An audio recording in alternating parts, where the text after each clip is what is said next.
Assalamualaikum warahmatullahi wabarakatuh. Okey, kalau kita tengok Petronas Chemical tujuan kita nak cuba memahami pergerakan counter ni. Masih lagi bullish untuk H4. Untuk H1 ada sedikit bearish H4 pun bullish juga. Tapi overall masih lagi bullish lah sebenarnya untuk ketiga-tiga ni. Cuma dari segi momentum dah berkurangan sebenarnya. Momentum ada untuk H4 pun ada momentum. M15 dah kurang momentum dia. H4 ada momentum lah. Ini dah berkurangan.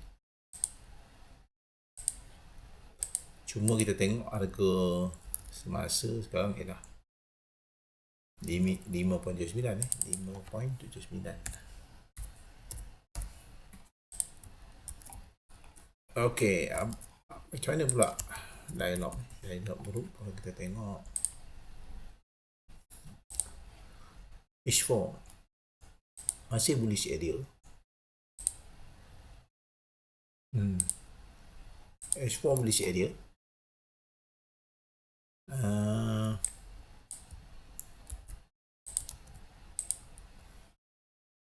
Bullish, cuma ni ada macam bearish kan, tapi dia selalu dia akan ikut time frame besar. Apabila kita bercakap mengenai momentum, H4 macam ada momentum.